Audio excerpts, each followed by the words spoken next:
Instagram Music exclusive. I grew up like a savage.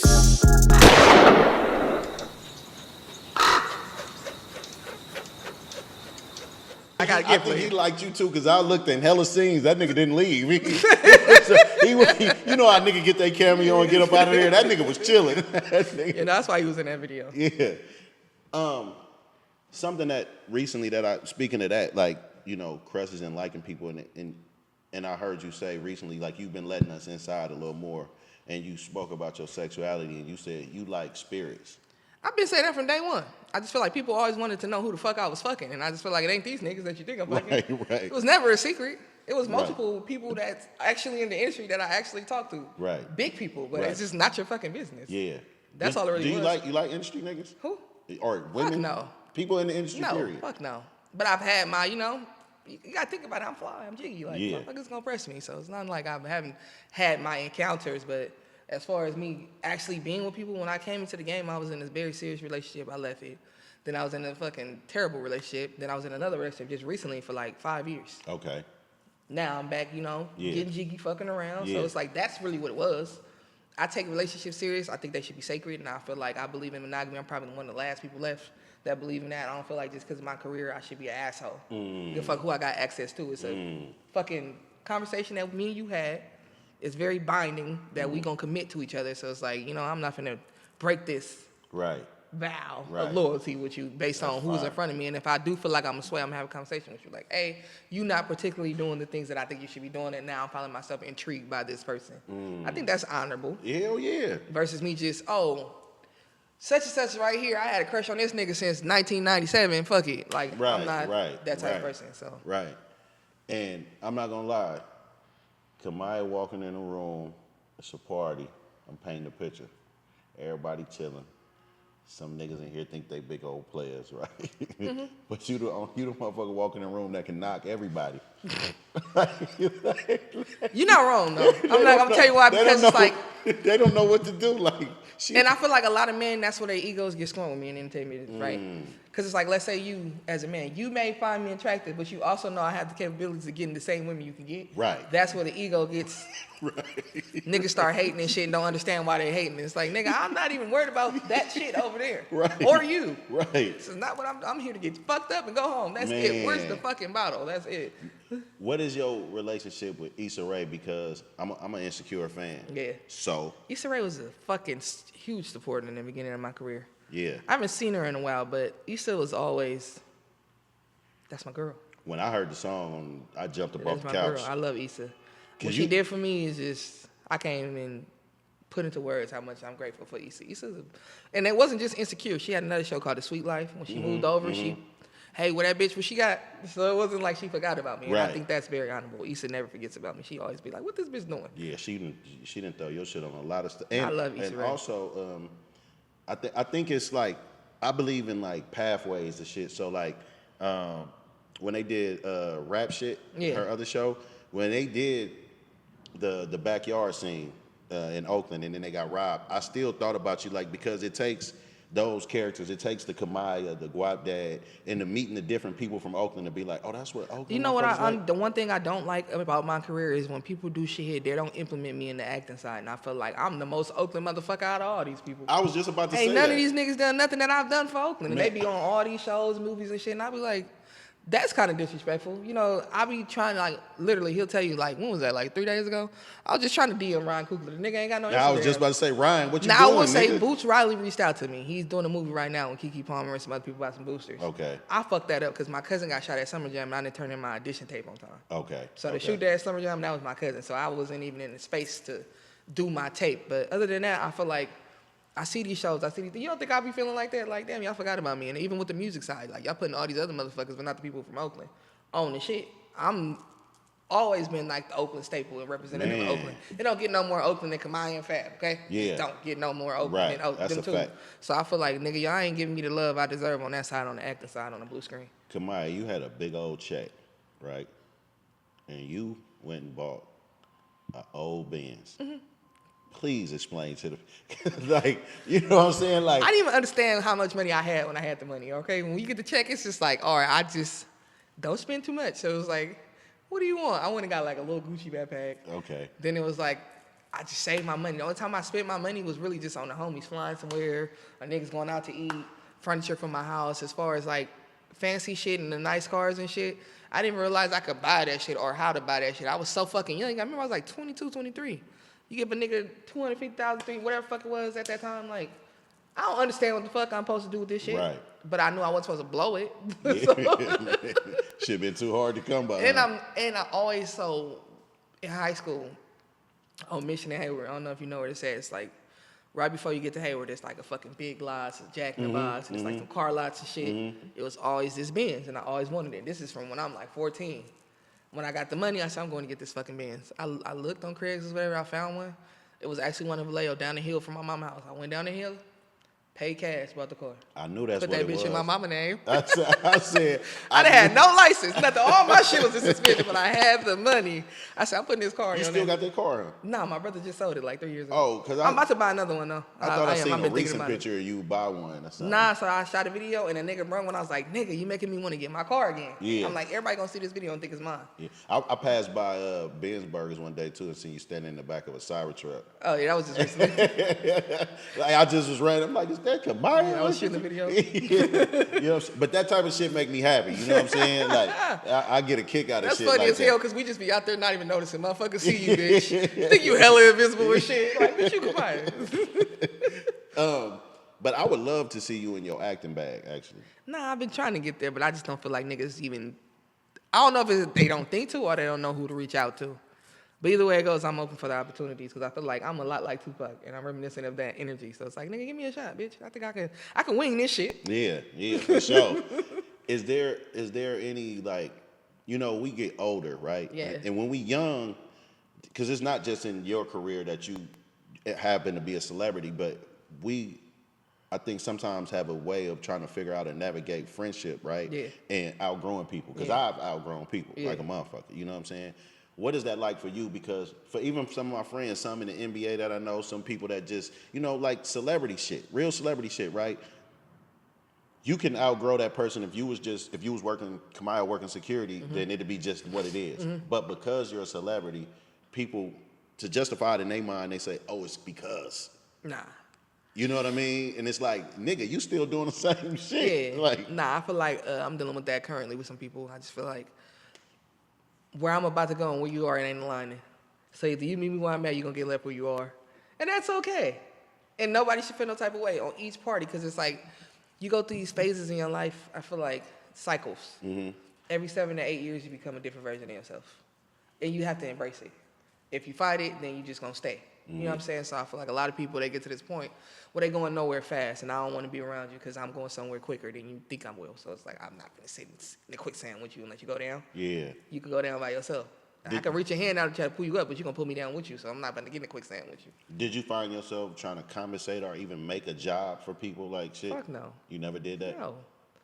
So you never got, I mean, not, of course you didn't get Because pressed, if you, but you know, okay, so granted, right, you know, some people come around and they want to assist, whatever. You empower them. But if I feel like I already see that they ain't in you, why the fuck would I put you there? You can't even do normal shit for me. If you in the house, I ask you to bring me my fucking pants out. I don't fucking work for you. Right, Nigga, you yeah. in my house eating all my food, ain't Yeah. paying one bill, touching everything I got to offer from the PlayStation down to the motherfucking lake in the backyard. You can't pass me my outfit. Yeah. There's no way you could work for me. Yeah.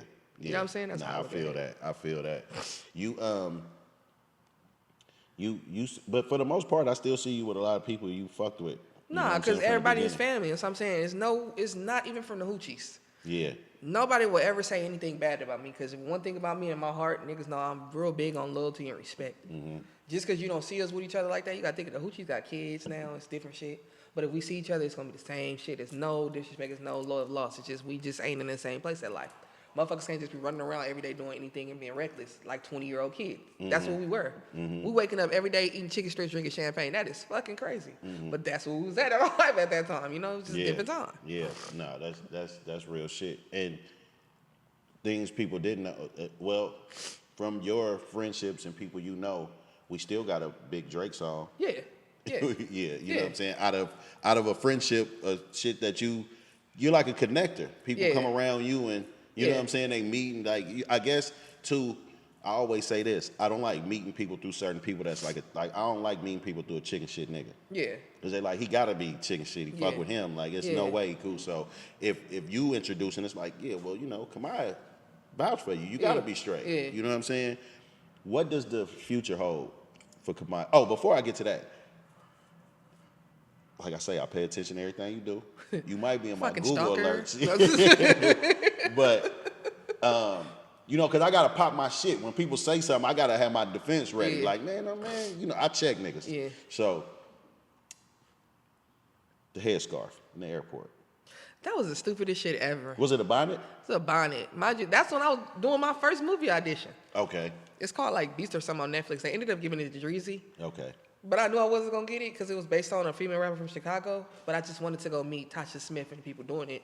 So they became acclimated with me. Okay. So long story short, I had a show at a little college out there. We get up 5, 6 in the morning. We at the airport. My manager, her last name hyphenated. They giving her a hard time. When you find Miss Hendricks, you come back to me. Because her last name Hendricks Kellum. When you find this person, you come back to me. I know what to make this. Then me. You need to take that off. You need to. And I'm like, ma'am, I done flew all across the country. Ain't nobody ever told me to take off my bonnet. Yeah, that's crazy. If anything, they pat it down. Well, you're gonna do that here. I'm not gonna do a motherfucking thing with Stay Black and Down. Who the fuck are you talking to? So at that point, it just becomes a thing. I feel like I got arrested because there was a black man in there, and I'm like, as a black man, you gonna let them talk to me? He grabbed me and arrested me. But I don't think they underestimated who I was when they did all this. So once it started becoming a thing, now when I go to court and all the shit is deducted to a fine. Right. Because I'm like, y'all bring the news in here, y'all do this, I'm gonna tell them my story and tell these people what y'all did to me. And once they start seeing that side, they like, all right, just drop it. You just give us 5,000, 250, whatever the fine was. I'm like, fuck y'all. Yeah. I'm like, fuck you, judge. Bitch, you in here with your hair freshly curled, fresh face and makeup, and y'all trying to bring the news in here? Yeah. I'm like, y'all think I'm stupid? Right. I'm like, bring them in here. I was like, I want you to bring them in here. True story. I was like, I want you to bring them in here. You think the news came up in there? Huh. That's crazy. And that case got threw out instantly. Because it was stupid. Yeah. I said, y'all wasting my time and my money just to prove a point. Like, y'all trying to humble people, not even understand who people are just because you somebody pissing your coffee that morning. Right. You think you can fuck with me. Right. I said, it wasn't just me. You fucking violated my staff. Yeah. Nigga, her last name on her ID says Kellum Hendricks. So why the fuck are you giving her a hard time being a dickhead? It was pointless. The whole situation was just dumb. That's crazy. A lot of times my manager be like, come on, you should just shut up. It's your ego. It's like, no, it's the point. Like, it's the principle. Like, they be trying us. Yeah. Yeah. There was no point in you doing that. I'm like, and I asked her, I'm like, if a Muslim come in here in a hijab in the morning, are you going to refuse them and tell them to take that off? You don't tell me you don't know why I got this on. This is a sacred black culture thing. Right. Don't fucking touch my body, bitch. Right. The fuck? I seen you doing some things that I think, well, we just talked about labels, and I think labels is cooked right now. Yeah. But I seen you doing some things, and I think that this is what it takes. It takes some innovative shit right now in entertainment, all around the board, not just rap, not just music, right? Movies, plays, whatever you in, the intimate fan experience, right? Oh, yeah, the little shows, yeah. And so, but I seen you doing your even thing. Mm-hmm. Explain it to the people, like, how is that beneficial, you know? Or should they pay us for that? But like, I see Not you just say, basically you telling your fans, is, you know, give me what you think I'm worth. You know what I'm saying? Because it's like, shit, what my value is to you may not be my value to him. Mm-hmm. So you may only offer $25. This nigga might think I'm worth $500. So why shouldn't I get that $500 just because you only think I'm worth $25? That's it. And just to do the simple mathematics on streams, like a physical album is worth 1,500 streams, right? Yeah. 1,000. The fuck? Like, what we doing? We gotta sell something physical. Yeah, no, real shit. So that's just, it's just the modern way of getting your worth, basically. That's the best way I could put it. Because it's like, even with vinyls and shit, right? Mm-hmm. All this shit is going back to physicals. So as an independent nigga selling 500 vinyls is way more than if you would have did 500 streams. So it's like, shit. Man. And I'm gonna be honest with you. I ain't never listened to a CD, tape, vinyl, nothing 1,500 times. I have never listened to one physical thing 1,500. So they cheating the fuck out of it somehow. You know what I mean? It's like a fucked up system, right? Because I tell people I know all the time where it's better now, right? Because if you bought my CD in the 90s, you could stream every song as many times as you wanted to. I wouldn't get paid. Right. But now you can stream each song individually and I actually get the paid, revenue, but yeah. I'm getting 0.000. That's the problem. It's the split. So when the money started making sense, it's actually a better system. But yeah, it's some fucked up shit. It's some fucked up shit. What is the future for Kamaiyah? Are we looking at clothing lines? Are we looking at a CEO that will sign artists? Of course, we talked about the acting. what's in the future? I definitely think the merch is definitely gonna become what it's supposed to become. Just because I'm fly, get with the right people eventually. Because I just feel like I don't have the bandwidth or the capacity to run all that shit. You know Taz Arnold? Yeah, you talking about the nigga that signed it, baby? The designer? Nah, I don't know him. Oh yeah, he from the West Coast, but he, you know. Nah, I don't know who that is. Okay. But yeah, nah, I'm trying to get to a point where it's like I'm willing to give up 15-20% of companies for niggas to actually run it. Right. Because I feel like, what is the point of me having 100% of some shit that I don't even know how to operate? So Yeah. I'm there with it. Honestly, I just feel like We need some Kamaiyah braid in here too. you sound like my old manager. we need some Kamaiyah sound braid in like here. my We old need manager. your I feel like all that face shit. I feel on the like front the of it, makeup, on all the that beauty shit. supply. And we also need a Kamaiyah beauty supply. So think about that in the future. Because I'm tired of everybody else getting all our motherfucking money. Nah, you ain't wrong. I'm sick of that You ain't shit, wrong. man. Like, we need that. And I think people would come. Like, damn, is Kamaiyah on this motherfucker? Let me go here. And you know what I'm saying? I definitely think it's just, the sky's the limit, really, honestly. I feel like the music progressively, my objective, and I know I'm going to do it, whether this year or whatever, is to just get my own solo platinum, double platinum record with nobody attached to it. Obviously, I want Grammys, VMAs, all that shit. I want to just elevate because I feel like I've done all I can do at this level. And then I'll reach out and become like, you know, eventually a CEO, executive, because I feel like you can't do both. And that's what people have a mishap with. They be trying to, I want to do this, and that. If you too focused in your ego and being selfish in your career, how the fuck can you build somebody else up? That's a fact. So realistically, it's just like, even with me with children, I don't want kids because I'm selfish right now. Fuck you. Right. You don't exist. Right. If you exist, then I can't do this shit. I can't get my shit off. Yeah. So if I don't, you know, get to that point where I'm able to have kids, if my eggs is fried, I let to the side, it just wasn't meant to be. Yeah. But I feel like the mature thing is me being honorable and saying that, hey, I'm just not ready for that, you know? So I feel like the same way with being a CEO, you can't just prematurely say, I want to be a CEO, because you're putting somebody else's life in your hands just like you would if you was a parent. Yeah. So I don't want to do that until I'm done getting my shit off. That's I don't good. think there's nothing I can't do. This keep it lit shit is, I'm going to keep going. My next project coming out next month. My birthday weekend, 5 episodes on the way. So we're going to drop that shit. It's just, I'm not stopping this year. I don't see myself stopping without putting out minimally 100 songs. Damn. And I feel like if I shoot that many shots, at least 10 of them going to go in. Hell So, yeah, that's a fact. Hell, I think more than that shit. you know, I'm Like, just trying to shoot for the sky and see what just, you know, my objective obviously is just to build myself up to get the recognition I deserve this year again from the mainstream media. That's it. Man, this been a great interview. I thank you for coming. Can you leave us with your social medias? It's Kamaiyah on everything. Everything? Kamaiyah. Yeah, Yeah, literally just Kamaiyah.